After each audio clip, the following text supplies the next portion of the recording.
Bem-vindo para você que está aqui para prestigiar o podcast Sala do Kaizen. E o assunto de hoje, meus amigos e amigas, é sobre uma ação ousada da Toyota, que nos serve de reflexão e inspiração.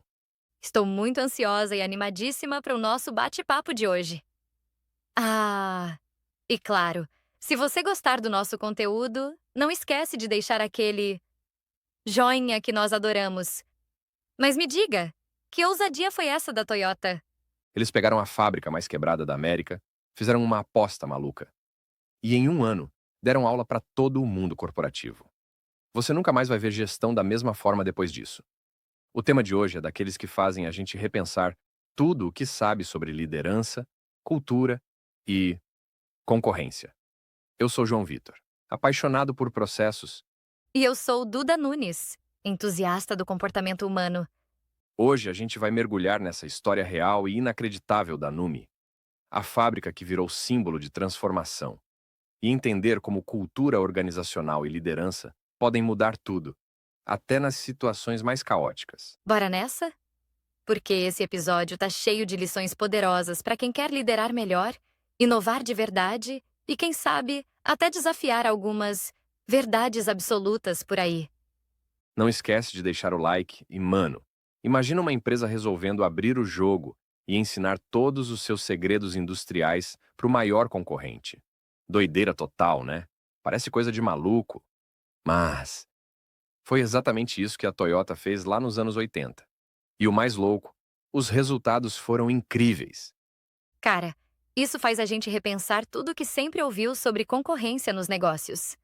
Tipo, por que uma empresa que tá super bem faria uma parada dessas? Mano, essa história é muito da hora. Tudo começou quando a Toyota queria crescer no mundo todo. Eles já tinham um sistema de produção que era coisa de outro nível, super diferente. Mas aí veio o desafio. Será que essa parada ia funcionar fora do Japão também? E aí vem a parte mais doida. Eles escolheram testar isso logo nos Estados Unidos. Tipo, um lugar que é praticamente o oposto do Japão em tudo.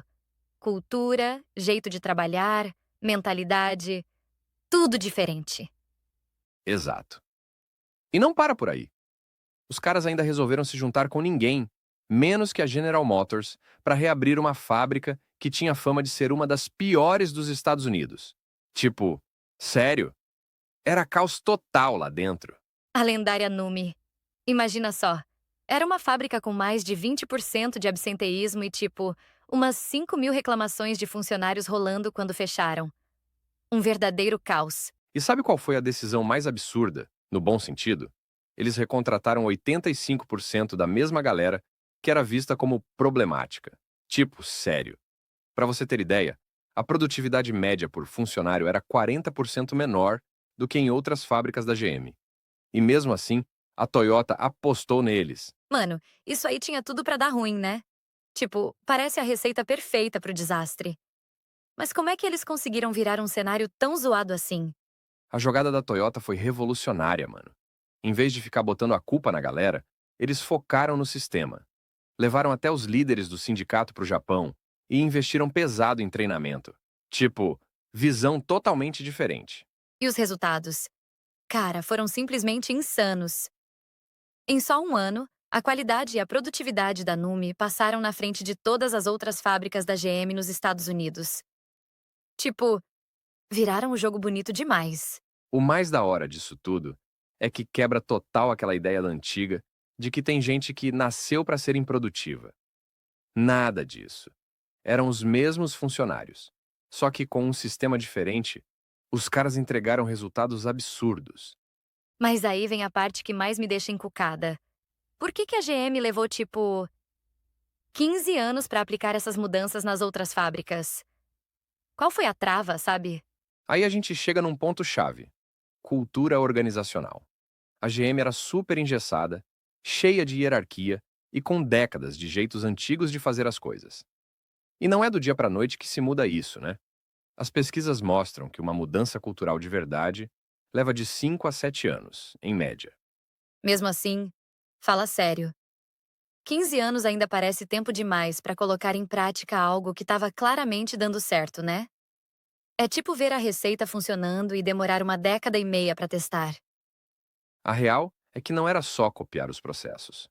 O lance do sistema Toyota de produção vai muito além. É sobre respeito pelas pessoas e melhoria contínua de verdade. E olha que louco. Os dados mostram que empresas que focam só nos processos, sem mexer na cultura, têm 70% menos chance de sucesso em transformações. É muita diferença. Isso me faz pensar como a Toyota enxergava a concorrência de um jeito totalmente diferente, né? Tipo, enquanto todo mundo estava brigando por espaço, eles estavam pensando em como fazer todo mundo crescer junto. Exato. A filosofia deles era outra pegada. Acreditavam que compartilhar conhecimento não enfraquecia ninguém, pelo contrário, fortalecia o setor todo. E olha só, empresas que têm essa mentalidade de abundância crescem, em média, 30% mais rápido. É muito louco isso, né? E hoje a gente vê isso rolando em vários cantos, né? Tipo, empresas de tech mandando ver no código aberto, startups se ajudando em projetos de inovação. A vibe colaborativa tá cada vez mais forte. Total. A Toyota estava anos-luz à frente do tempo deles. E hoje, os estudos mostram isso com números. Empresas que fazem parte de ecossistemas colaborativos têm 2,5 vezes mais chances de mandar bem na inovação. Visão de futuro, né? E o mais louco é que o impacto disso vai muito além dos números e da produtividade. Sabe? Vai na cultura, no jeito de pensar, de trabalhar. Muda tudo. Com certeza. Na Numi, o absenteísmo despencou para menos de 3% e as reclamações trabalhistas praticamente sumiram. Isso mostra, na prática, o poder que uma cultura organizacional bem construída pode ter. E aí, me diz, qual você acha que é a maior lição dessa história toda para as empresas de hoje? O que dá para realmente levar disso para o mundo real? Então, para mim, tem 3 lições-chave aqui.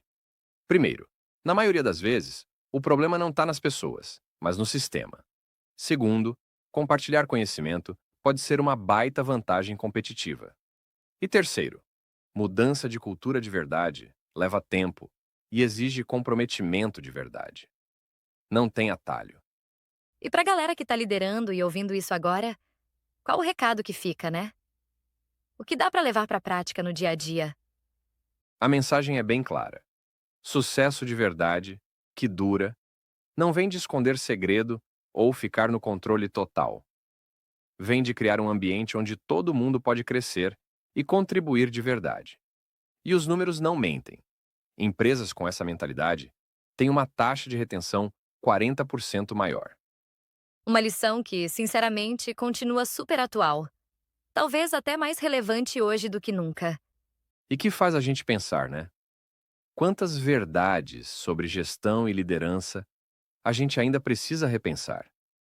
A história da Numi mostra que, às vezes, as melhores soluções vêm justamente quando a gente tem coragem de questionar o que sempre achou que era certo.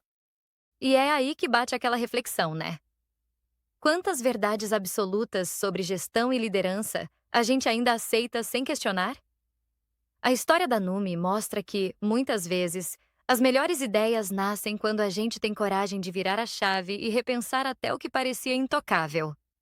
E para quem curtiu essa história e quer se aprofundar ainda mais nesse jeito Toyota de pensar, fica aqui uma dica de ouro. O livro O Modelo Toyota, do Jeffrey K. Liker. É a leitura obrigatória para quem curte gestão, melhoria contínua e quer entender de verdade como essa cultura virou referência no mundo todo. Vale muito a pena. O livro é cheio de exemplos práticos, reflexões sobre liderança e mostra como aplicar esses princípios em qualquer organização, não só em montadora. Para quem tem interesse em comprar o livro, tem o link na descrição do vídeo. Então é isso, galera. Obrigado por ouvir até aqui. Se curtiu o episódio, já compartilha com alguém que também vai pirar nessa história. E a gente se vê no próximo papo. Valeu demais e até a próxima. Beijos. Tchau.